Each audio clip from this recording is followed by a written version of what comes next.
जो हमने पढ़ा था लास्ट क्लास में, पीएसएम टीएमएस, इसको रिपीट करते हैं। समझ में आया था पूरा? समझ में आ गया? हेलो, मेरी आवाज आ रही है आपको? प्रॉब्लम बहुत आता है। आवाज आ रही है अभी? Yes sir. यस ओके, ये दिख रहा है, स्क्रीन दिख रही है?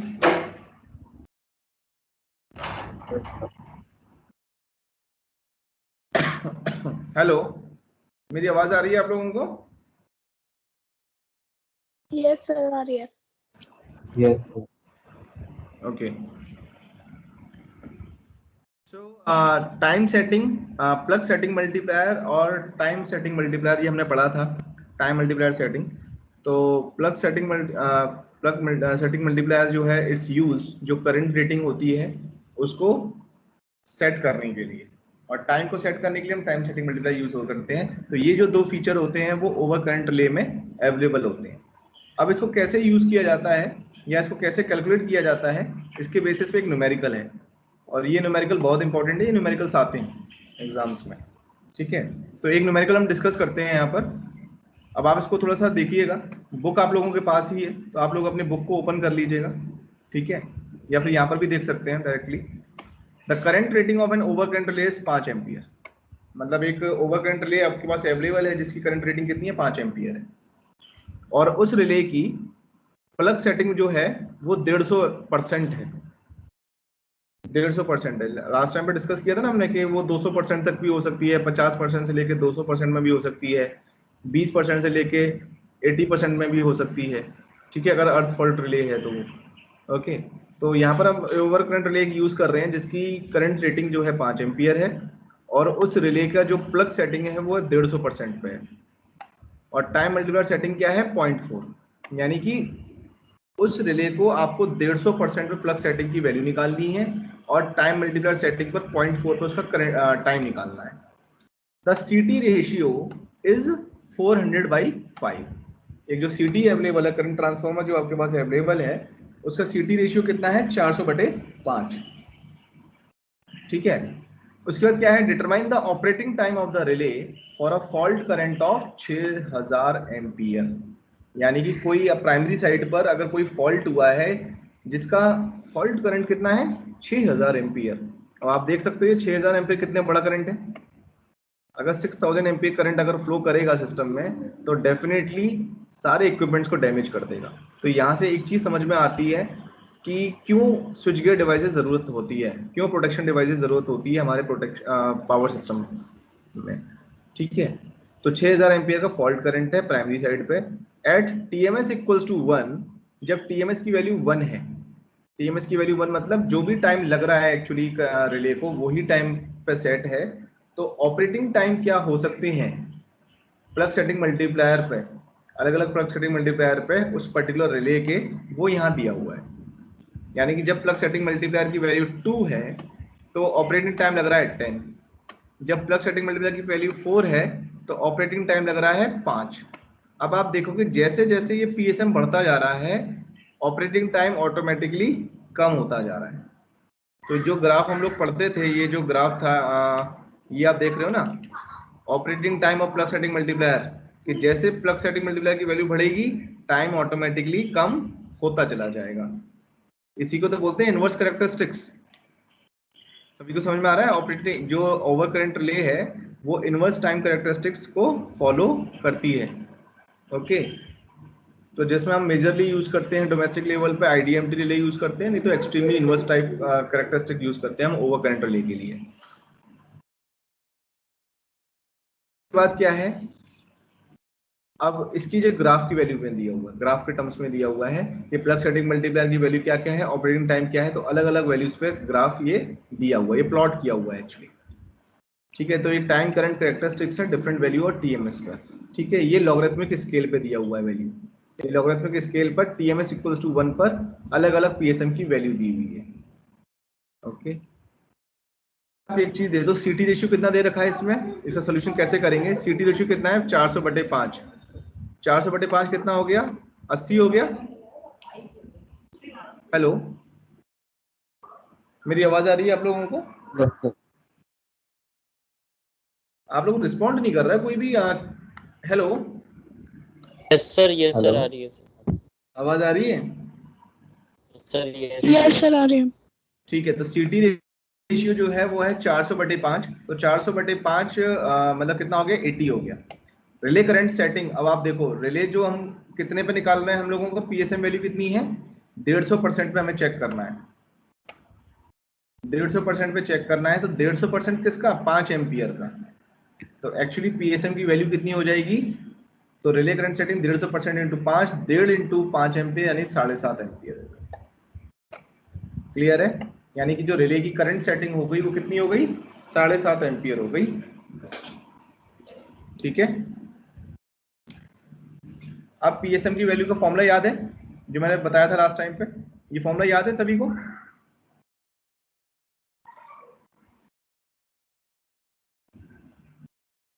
हेलो, मेरी आवाज आ रही है आप लोगों को? Yes sir. चलो ठीक है, तो primary secondary current upon relay current setting, ये फॉर्मूला हमने देखा था, अगर आपको मैं दिखा देता हूँ लास्ट टाइम पे। ये देखो, ये रहा formula, PSM equal to secondary current upon relay current setting, primary current during fault यानी fault current upon relay current setting into CT ratio. ठीक है, यही फॉर्मूला हम लोग यहाँ यूज कर रहे हैं सेम। सेकेंडरी करंट अपन रिले करंट सेटिंग, यानी इसको लिख सकते हैं प्राइमरी करंट यानी fault current divide by relay current setting into CT ratio. Fault current कितना दे रखा है, 6000 एम्पीयर दे रखा है, फॉल्ट करंट 6000 एम्पीयर है। रिले करंट सेटिंग कितना आ गया, 7.5 आ गया, सीटी रेशियो 80 आ गया, यानी पीएसएम की वैल्यू आ गई कितनी, 10। अब पीएसएम की वैल्यू 10 सेट हो गई। अब ये देखो, जब पीएसएम की वैल्यू 10 है तो ऑपरेटिंग टाइम कितना है, 2.8 एम्पीयर है। दिख रहा है, एक्चुअली मेरे पास एडिटिंग का कोई ऑप्शन नहीं है, इसलिए मैं यहाँ पर आपको लिख कर नहीं बता पाऊंगा, बट आप इसको विजुअलाइज करो इसको, अब चीज़ों को।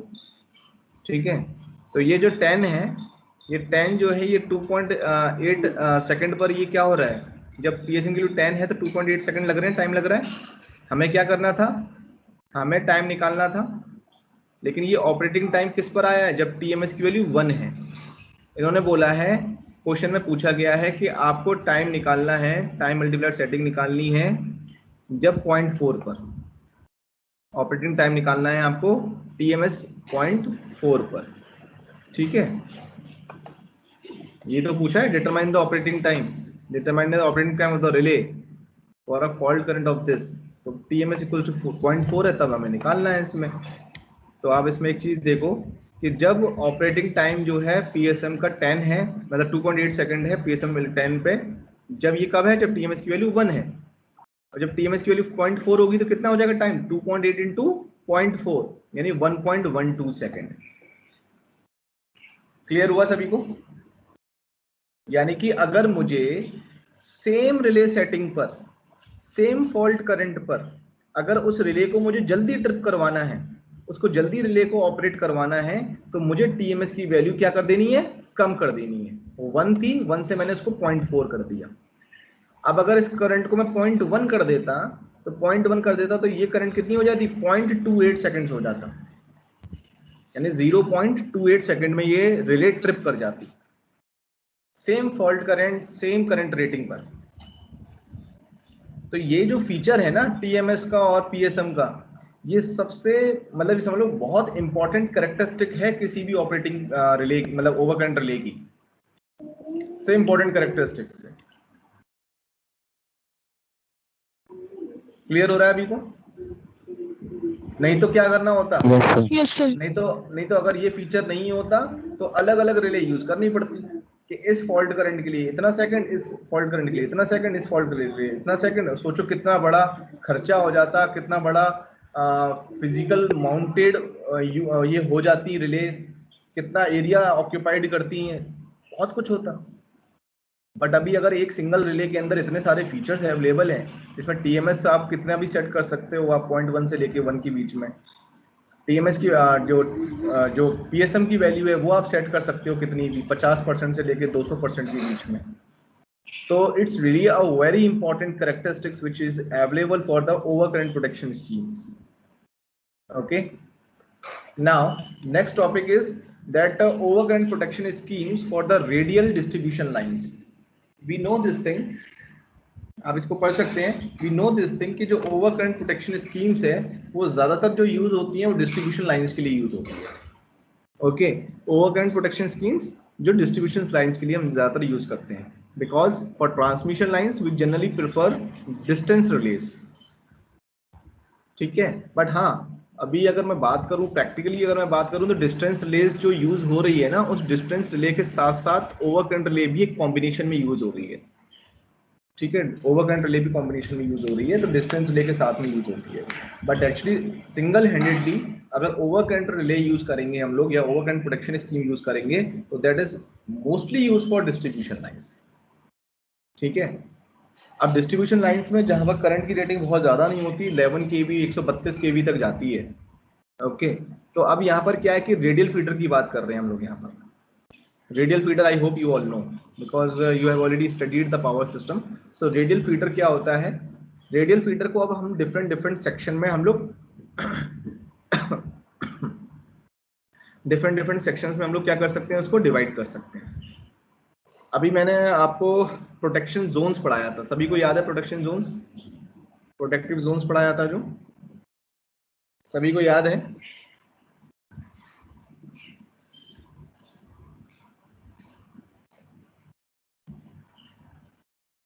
हेलो, मेरी आवाज आ रही है आप लोगों को?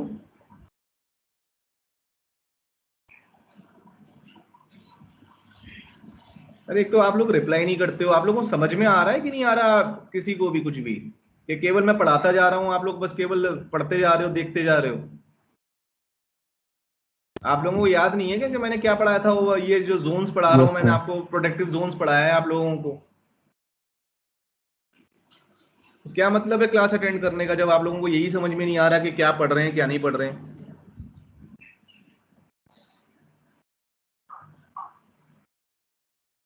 क्या होता है बताओ, कीर्ति बताओ आप, क्या क्या होता है ओवर करंट प्रोटेक्शन स्कीम? ये क्या है? प्रोटेक्टिव जोन्स क्या है ये? What is protective zones? Sir इसमें सेक्शंस जो रहते हैं अलग अलग, उनको सभी को ओवरलैप किया जाता है। अच्छा, सर जो ओवरलैपिंग होती है उसी को जोन्स ऑफ प्रोटेक्शन कहते हैं सर।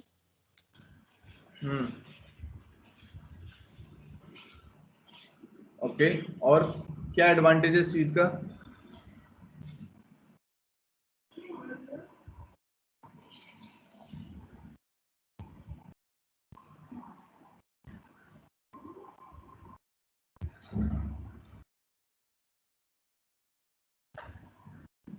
बताइए क्या एडवांटेज है?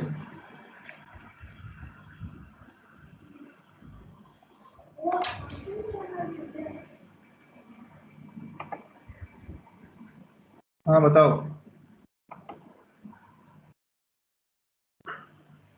जतिन सर तुम बताओ। ओवरलैपिंग से जतिन तुम बताओ कि क्या एडवांटेज है भाई, ओवरलैपिंग क्यों करनी चाहिए?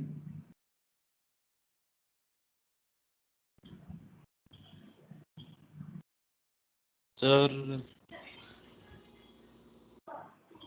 सर ये जो ओवरलैपिंग का एडवांटेज तो सर, जैसे कि हम ये फॉल्ट करंट को सर सिस्टम में सर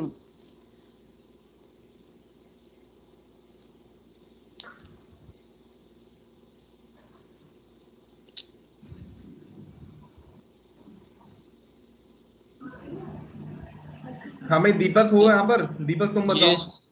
हाँ बताओ Jatin. Sir excessive modules reverse current के अगेंस्ट प्रोटेक्शन करता है सर ये। क्या एक्सेसिव?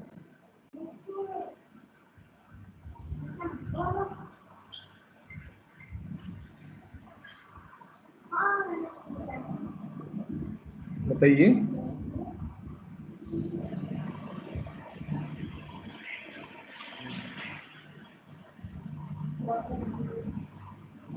हाँ दीपक तुम बताओ क्या एडवांटेजेस हैं?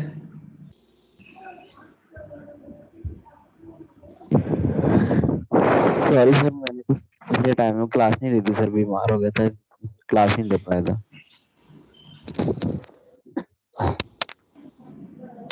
हाँ कीर्ति तुम बताओ तो चलो क्या एडवांटेज है?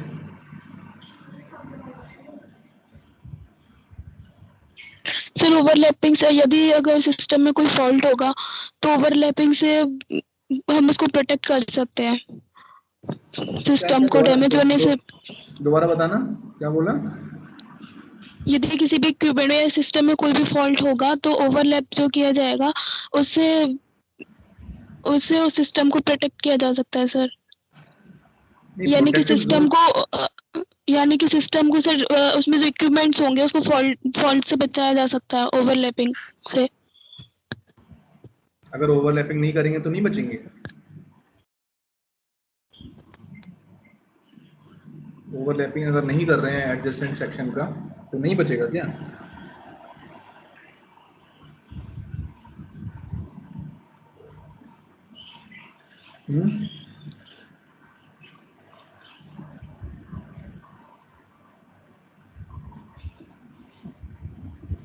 बताइए। ये बताओ फिर तुम लोगों ने एग्जाम में लिखा कैसे? फिर एग्जाम में मैंने देखा हूँ कि तुम सब लोगों ने बहुत सही तरीके से लिख दिया है कि केवल बुक उठाई और लिख दिया सारा चीजें। भाई ऐसे पढ़कर क्या करोगे? समझ में नहीं आ रही चीजें तो।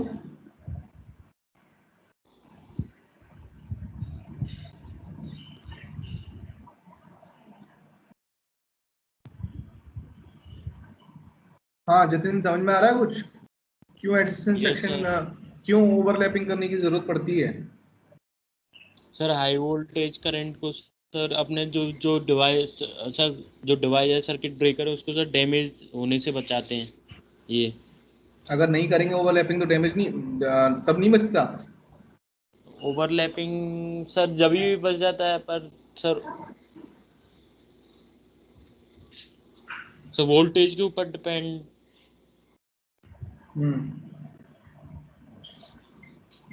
जितना हाई वोल्टेज होगा सर कम होना चाहिए वोल्टेज।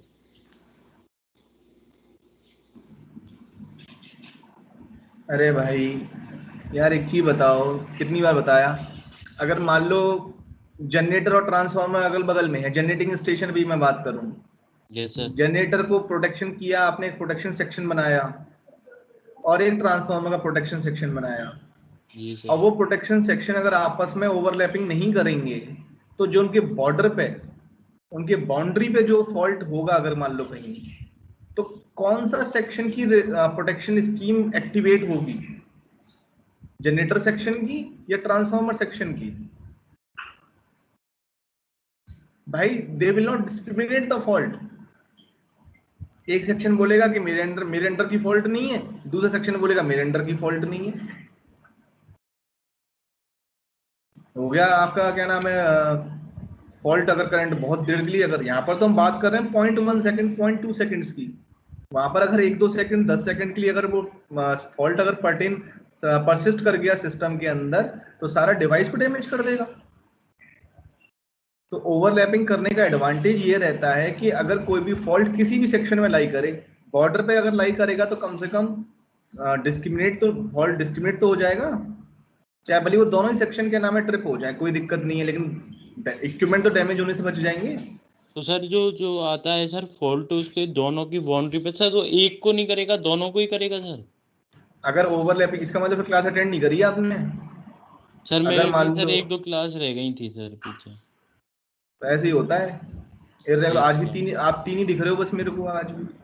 कभी कोई तीन यस आते सर हैं, कभी सर। कोई तीन आते हैं, कभी कोई इस चार आते हैं। इससे पहले भी सर मैं भी था, क्लास में था। तो भाई रेगुलर नहीं आओगे, रेगुलर क्लास अटेंड नहीं करोगे तो चीजें नहीं समझ में आएंगी। मैं अभी भी क्लियर कर देता हूँ आप लोगों को ये चीज। सर अब रेगुलर आएंगे सर। अब इसमें यहाँ पर इंपॉर्टेंट चीज ये है कि जो ओवरलैपिंग करते हैं, ओवरलैपिंग करने का एडवांटेज ये होता है कि कोई भी फॉल्ट अगर लाई करे बॉर्डर पे तो उस समय पे दोनों सेक्शन जो है, दोनों सेक्शन की जो प्रोटेक्शन स्कीम है वो एक्टिवेट हो जाती है। ठीक है। मतलब ज्यादा सर्किट ब्रेकर एक्टिवेट हो जाएंगे तो कोई दिक्कत नहीं है, अभी फॉल्ट जिस तरफ लाई कर रहा है उसको हम लोग प्रोटेक्ट कर लेंगे। लेकिन अगर सपोज करो कि अगर कोई बाउंड्री पे लाई किया, मान लो सपोज करो ये अभी आगरा जब भरतपुर बॉर्डर है, ठीक है, आगरा भरतपुर बॉर्डर है, तो अगर कोई बॉर्डर पे ही कोई अगर घटना घट गई तो कौन सी पुलिस जो है उसको इंचार्ज जो है देखेगा, भरतपुर वाले या आगरा वाले?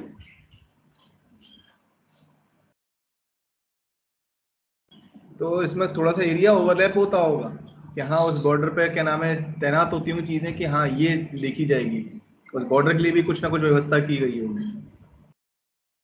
तो सिमिलरली यहाँ पर भी क्या है कि सेक्शंस जो डिवाइड किए हैं ना, उसको डिवाइड करने का और ओवरलैप करने का एडवांटेज ही यही था कि कोई भी फॉल्ट अगर बॉर्डर पे लाई करेगा तो एटलीस्ट वो उसको डिटेक्ट कर लेगी।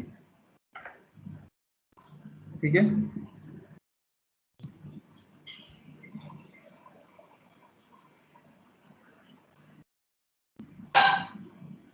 क्योंकि अगर मान लो जनरेटिंग स्टेशन के पास अगर कोई फॉल्ट हो रहा है तो उसकी वैल्यू बहुत हाई करंट रहता है वहां पर। जैसे जनरेटिंग स्टेशन पे तो सर बहुत ही होगा, हाई जनरेट हो रहा है सर वहां से। Single line to ground fault से तो सीवियर फॉल्ट करंट माना जाता है उस तरफ। चलो ठीक है, समझ में आ रहा है। तो अभी इसी तरीके से जो प्रोटेक्शन स्कीम्स हमने ओवरलैप करी हैं, अब यहाँ पर ये दिख रहा है आपको? Yes sir. Yes sir. तो इसी तरीके से अब ओवरकरंट की प्रोटेक्शन स्कीम कैसे काम करती है ये हमें देखना है। तो overcurrent protection schemes are widely used for the protection of distribution lines. ठीक है, ये तो मैंने बता ही दिया आपको। रेडियल फीडर को हम लोगों को सेक्शनलाइज करना है। अब सेक्शनलाइज कैसे करते हैं? डिफरेंट सेक्शंस में बांटते हैं। ठीक है, अब जैसे कोई भी रिले होगी, लेट अस सपोज ये पूरी एक डिस्ट्रीब्यूशन लाइन है जो लंबी लाइन चलती चली आ रही है। कोई भी करंट या कोई भी रिले अगर ए पे सिचुएटेड है, क्या वो पूरी लाइन को एक ही रिले प्रोटेक्ट कर सकती है? एक ही रिले, एक ही सर्किट ब्रेकर पूरा प्रोटेक्ट कर सकता है क्या? नहीं कर सकता। तो अभी हम लोग क्या करते हैं कि इसको डिफरेंट सेक्शंस में डिवाइड करते हैं। यानी सेक्शन ए बी, एक सेक्शन हो गया बी सी, और एक सेक्शन हो गया बियॉन्ड सी। समझ रहे आप? एक सेक्शन क्या हो गया? बियॉन्ड सी हो गया। ठीक है, अब यहाँ पर क्या है कि ये आपको दिख नहीं रहा, but they are overlapping actually. A और बी सेक्शन बी और सी से ओवरलैप्ड होगा थोड़ा पार्ट, और बी और सी जो है बियॉन्ड सी से ओवरलैप्ड होगा। ये जो ओवरलैपिंग वाला जो सिस्टम है, ये ओवरलैपिंग वाला जो कॉन्सेप्ट है, ये ज्यादा क्लियर तब होगा जब हम डिस्टेंस प्रोटेक्शन स्कीम पढ़ेंगे। जब हम डिस्टेंस प्रोटेक्शन स्कीम पढ़ेंगे तो उस टाइम पे ये चीज ज्यादा क्लियर हो जाएगी। क्लियर है? तो जो ओवरकरंट प्रोटेक्शन स्कीम है, तो ओवरकरंट प्रोटेक्शन स्कीम दो तरीके से हम तीन तरीके से हम इसको क्या कर सकते हैं? डिवाइड कर सकते हैं। मतलब जो ये जो सेक्शंस है ना, इस सेक्शंस में अलग अलग combination of relay and circuit breaker use हो रहे हैं, overcurrent relay and circuit breakers. तो इनको हम सेक्शनों को डिवाइड कर सकते हैं बेस्ड ऑन 3 पैरामीटर्स। पहला टाइम ग्रेडेड सिस्टम, दूसरा करंट ग्रेडेड सिस्टम, और तीसरा दोनों का कॉम्बिनेशन।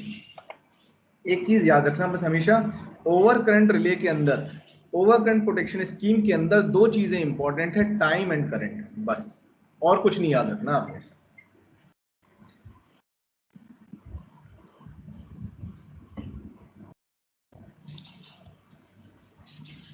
मेरी आवाज आ रही है? Yes sir. Yes sir. Time graded system, सबसे पहले पढ़ते हैं हम टाइम ग्रेडेड सिस्टम क्या है। अब तुम्हें ये रेडियल फीडर दिख रहा होगा, एक दिख रहा है कि रेडियल डिस्ट्रीब्यूशन लाइन दिख रही होगी। इसमें सेक्शंस बना दिया ए बी सी, यानी ए बी बी सी सी। अगर कोई फॉल्ट हो रहा है इधर ए बी के बीच में ये वाला, कोई फॉल्ट हो रहा है बी सी के बीच में ये वाला, एक फॉल्ट हो रहा है सी के बीच में। ठीक है, अब अगर मान लो यहाँ पर कोई फॉल्ट हुआ सी के पास, ओके, तो सी पे अगर कोई फॉल्ट हुआ है ये वाला, तो यहाँ पर जो रिले ऑपरेट है वो रिले यूज होती है डेफिनेट टाइम रिले। हम लोग यहाँ पर कौन सी रिले यूज करते हैं? Definite time over current relay are use. Clear है सभी को? डेफिनेट टाइम मतलब क्या होता है? Time graded. अगर आपको टाइम के बेसिस पे अगर आपको किसी को डिस्ट्रीब्यूट करना है तो आपको ऑब्वियसली टाइम देना ही पड़ेगा, टाइम के बेसिस पे डिस्क्राइब करना पड़ेगा डेफिनेट टाइम। जैसे सपोज करो हमारे लेक्चर्स डिवाइड होते हैं, जैसे 1 घंटे का लेक्चर मेरा है, फिर 1 घंटे का लेक्चर दूसरी फैकल्टी का होगा, 1 घंटे का लेक्चर तीसरी फैकल्टी का होगा। अगर ये टाइम नहीं दिया, हमने निर्धारित नहीं किया कि 1 घंटे का लेक्चर प्रतीक का, तो क्या होगा, मैं अपने हिसाब से टाइम लूंगा, अपने हिसाब से क्लास में स्टार्ट करूंगा, अपने हिसाब से क्लास में एंड करूंगा। तो उससे प्रॉब्लम क्या होगी, जो दूसरी फैकल्टी आएगी क्लास लेने के लिए, उसका टाइम इफेक्टेड हो जाएगा। क्या कभी कोई चीज फिक्स हो पाएगी? अगर मैं केवल टाइम की बात करूं तो, सिर्फ केवल अगर मैं टाइम के बेसिस पे एनालिसिस करूं, तो क्या ये चीज इफेक्टिव होगी? नहीं। तो पहले से ही हमें क्या करना पड़ेगा, टाइम को निर्धारित करना पड़ेगा। क्लियर है सभी को? Yes sir.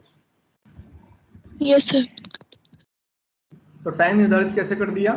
अगर सी पे कोई फॉल्ट हो रहा है और सी पे ही कोई रिले स्विच्ड है, सर्किट ब्रेकर एंड रिले सी पर ही है, तो सबसे कम समय में ये ऑपरेट करेगी 0.5 सेकंड में। तो ये 0.5 सेकंड का टाइम है, ये टाइम एक्सेस है, तो 0.5 सेकंड का टाइम लग रहा है। लेकिन किसी कारणवश अगर सी पे कोई रिले या सर्किट ब्रेकर है, वो ट्रिप नहीं कर पाई, यानी कि प्राइमरी प्रोटेक्शन स्कीम फेल हो गई। अब याद रखना, जो मैंने पहले यूनिट 1 में पढ़ाया था, वो सारी चीजें यहाँ उसकी एप्लीकेशंस यूज होंगी। प्राइमरी और बैकअप प्रोटेक्शन स्कीम याद है सभी को? प्राइमरी एंड बैकअप प्रोटेक्शन, थोड़ा सा मैं आपको ये भी रियलाइज करवाऊंगा, आपको याद भी है कि नहीं। Primary and backup protection scheme याद है सभी को? क्या होता है? Yes sir. क्या होता है? सर प्राइमरी प्रोटेक्शन जो होता है वो फर्स्ट लाइन ऑफ डिफेंस होता है, क्या चीज? और फर्स्ट लाइन ऑफ डिफेंस। ठीक है। और सर बैकअप प्रोटेक्शन जो होता है वो सेकेंडरी लाइन ऑफ डिफेंस रहता है। ठीक है। क्या एडवांटेज है इसका?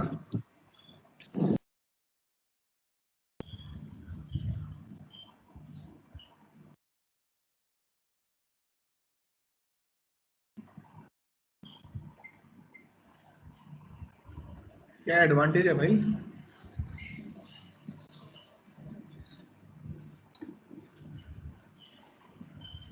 देखो, सोचने वाली बात क्या है, बैकअप क्यों जरूरी होता है किसी भी चीज में?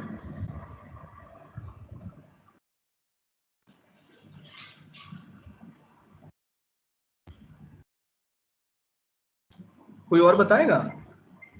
बैकअप का क्या एडवांटेज? सर सिस्टम को स्टेबल रखने के लिए और रिलायबल, इसलिए। स्टेबल रिलायबल, अब ये किताब, अब तुमने बुक खोल के देख ली, स्टेबल रिलायबल। सिंपल सी बात है, इसको समझो। आप इसको रटो मत किसी भी चीज को। अगर आप रटने पे जाओगे ना, तो चीजें नहीं समझ पाएंगे आप। इसको थोड़ा सा, क्या नाम है ना, रिलेट करना सीखा करो प्रैक्टिकल चीजों से। अगर घर में आप इन्वर्टर यूज करते हो, क्यों यूज करते हैं इन्वर्टर? मुझे बताएगा कोई? इन्वर्टर क्यों यूज किया जाता है घर में? तो बैकअप के लिए यूज किया जाता है, जब हमारे घर में लाइट नहीं होगी तो उसकी जगह हम इन्वर्टर यूज कर सकते हैं। क्या एडवांटेज है उसका? एडवांटेज सर यही होगा, इलेक्ट्रिसिटी हम तो 24 आवर्स इलेक्ट्रिसिटी का यूज कर सकते हैं। 24 आवर्स इलेक्ट्रिसिटी यूज कर सकते हैं, ये तो चलो ठीक है। लेकिन अगर सपोज करो कि कोई ऐसी चीज हो रही है आपके घर में, कोई इंपॉर्टेंट फंक्शन हो रहा है, या कोई इंपॉर्टेंट ऑफिस वर्क हो रहा है, कुछ भी हो रहा है आपके में, और सडनली लाइट चली जाए, तो वो क्या हो जाएगा, इंटरप्ट हो जाएगा, वो काम नहीं हो पाएगा। तो अगर आपके पास बैकअप अवेलेबल है, तो you will always be secured, you will always be secured. वो तो बात बिल्कुल कीर्ति ने सही बोली थी कि स्टेबल एंड रिलायबल बनाने के लिए। लेकिन इसको ना केवल शब्दों तक मत समझो, इसको केवल स्टेबिलिटी एंड रिलायबिलिटी, ये अपने आप में बहुत बड़े बड़े टॉपिक्स हैं ये। इसको थोड़ा सा प्रैक्टिकलिटी से कनेक्ट करो, इसको, इस चीजों को। कार में हम लोग क्या नाम है, स्टेपनी यूज करते हैं ना, एक एक्स्ट्रा।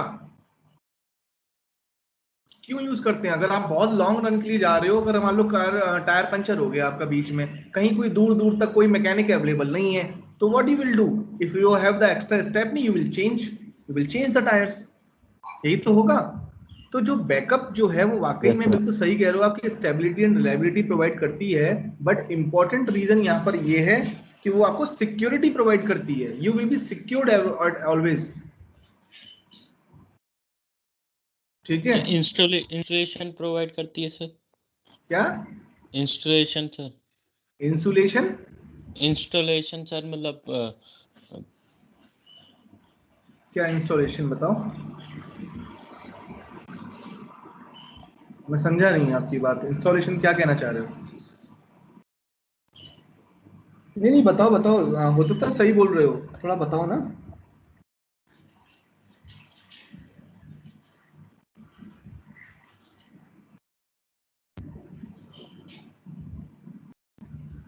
अरे बताओ क्या हुआ।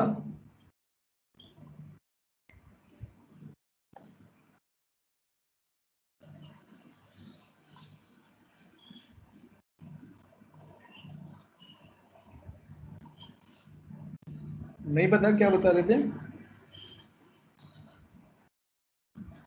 नहीं सर।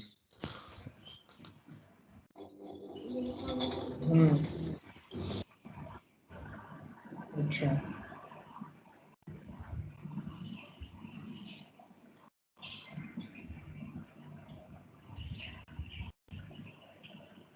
चल ठीक है।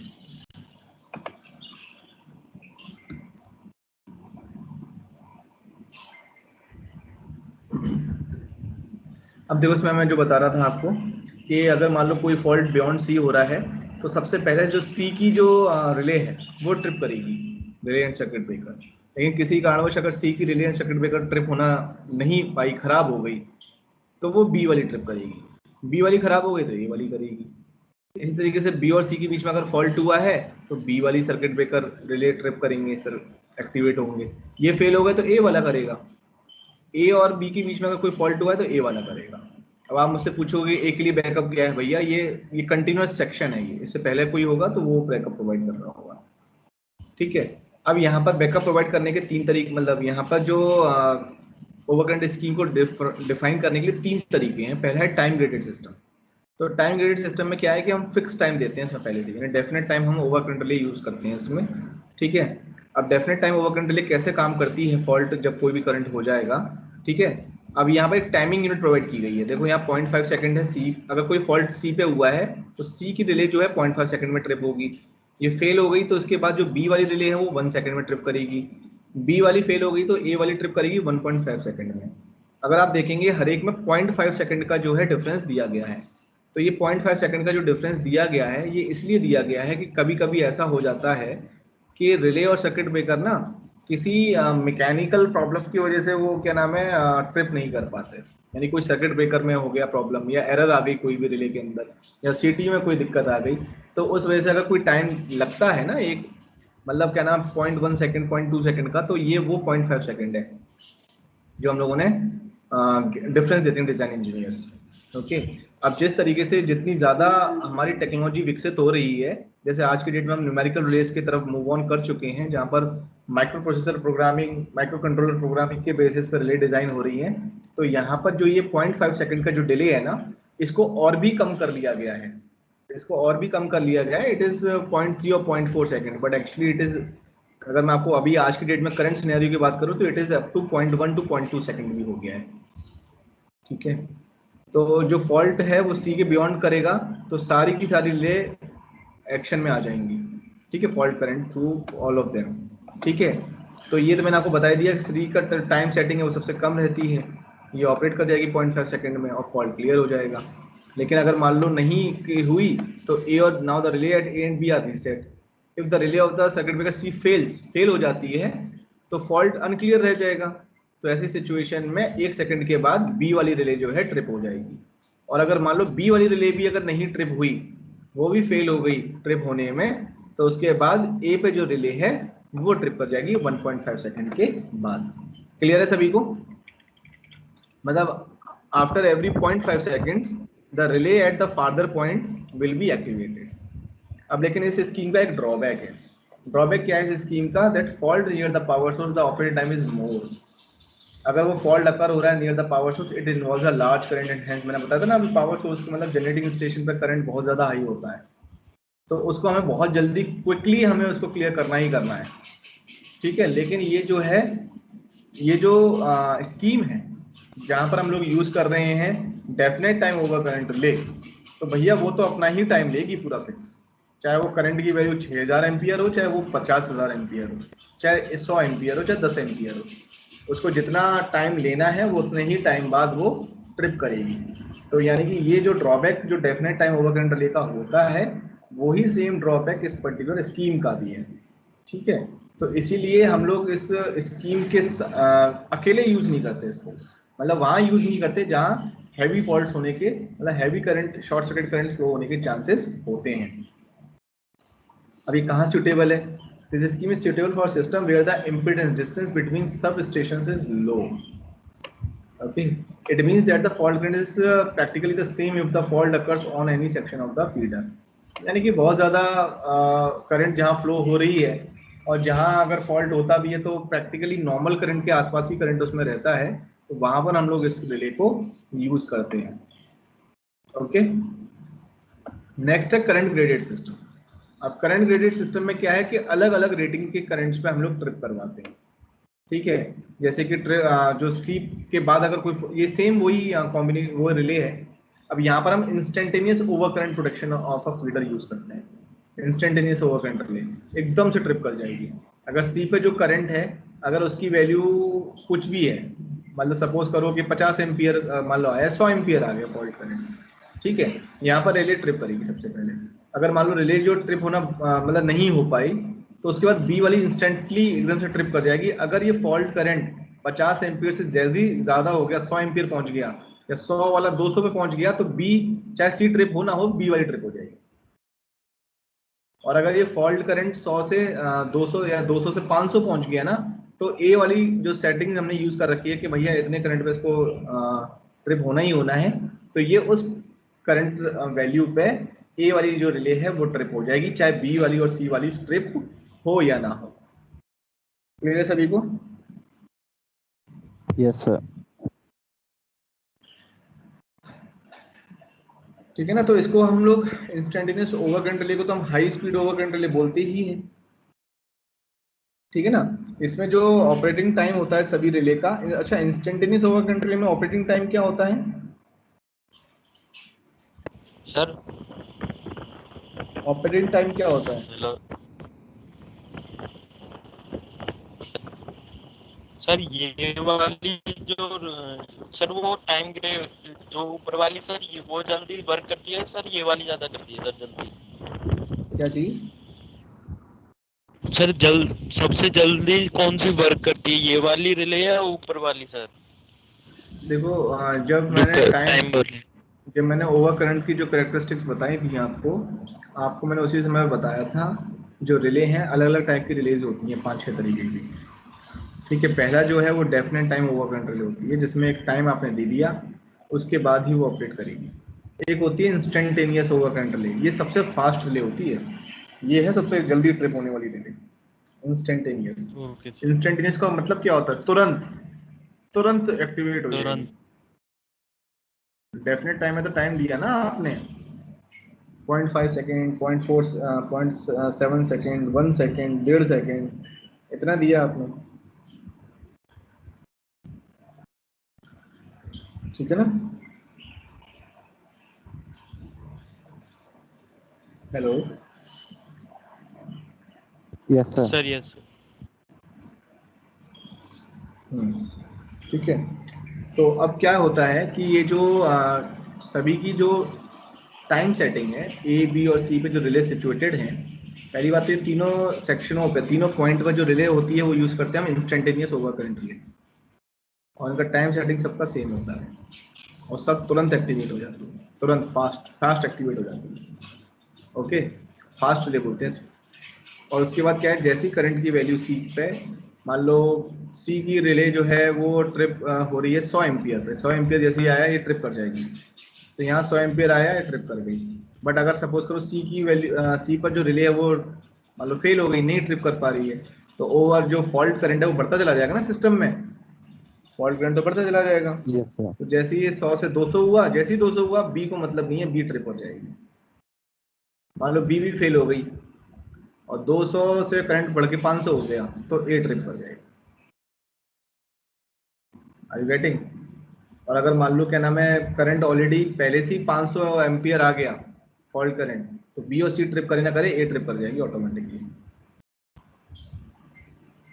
ठीक है, लेकिन ये ना इसमें कुछ ड्रॉबैक्स होते हैं कि अगर कुछ ऐसी ट्रांजिएंट कंडीशंस भी आती हैं सिस्टम में, ये देखो ये कुछ ड्रॉबैक्स दिए हुए हैं।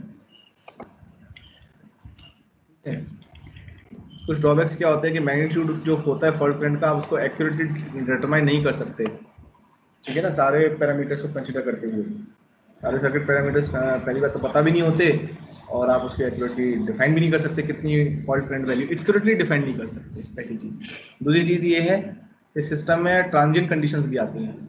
ट्रांजिएंट फॉल्ट्स कौन से होते हैं? जो एकदम से आए, स्पाइक आई एकदम से निकल गई, लेकिन ऐसी सिचुएशन में ना ये रिले ट्रिप कर जाती है।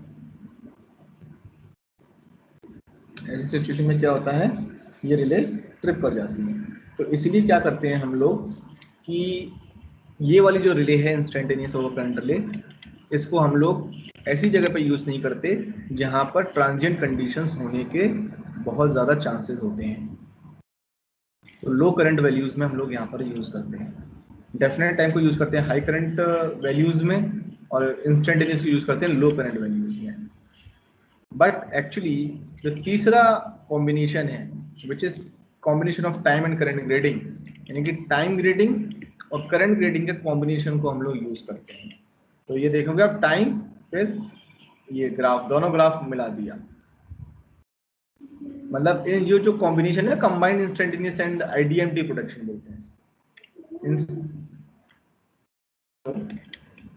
Instantaneous definite minimum time over current relay. ठीक है, ये रिले ज्यादातर यूज होती है। ठीक है, डिस्ट्रीब्यूशन लाइंस के लिए IDMT relays are employed in this scheme. ये कंबाइंड फीचर्स होता है इसमें करंट एंड टाइम ग्रेडिंग का। ये मैंने आपको पढ़ाया था ना, आपको जब मैंने आईडीएमटी रिले पढ़ाई थी, आपको कैरेक्टरिस्टिक बता रहा था, तब मैंने आपको यही सारी चीजें बताई। ये दोनों करंट के रिले को यूज करता है। अब जो डिफरेंस होता है ना ऑपरेटिंग टाइम में टू एजेंट्स रिले का, वो 0.5 सेकंड ही कैप्ट किया गया है। लेकिन अगर सपोज करो कि करंट की वैल्यू बहुत ज़्यादा हो गई तो उस टाइम पे सी वाली रिले ट्रिप करेगी।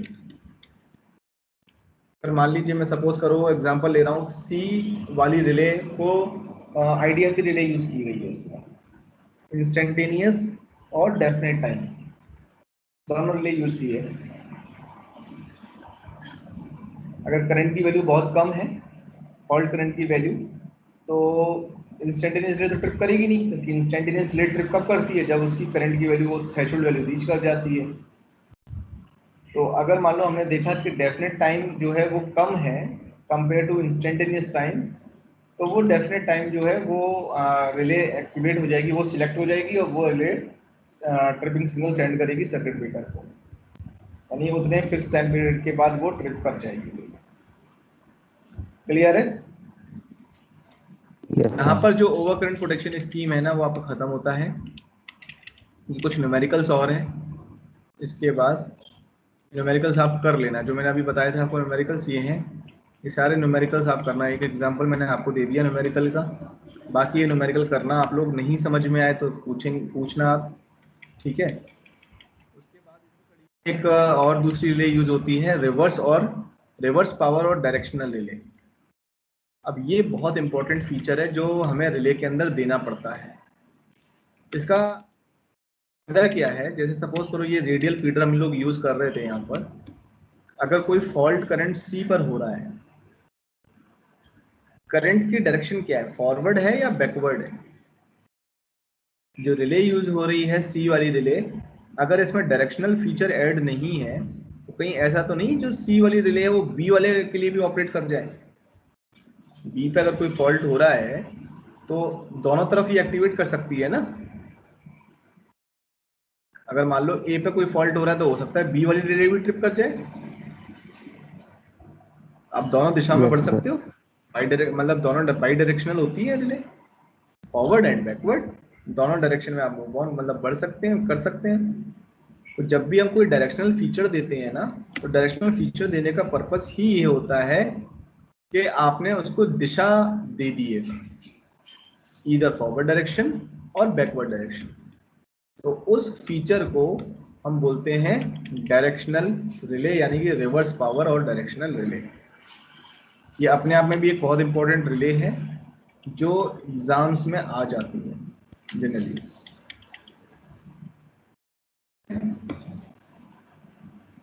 क्लियर है सभी को? Yes sir.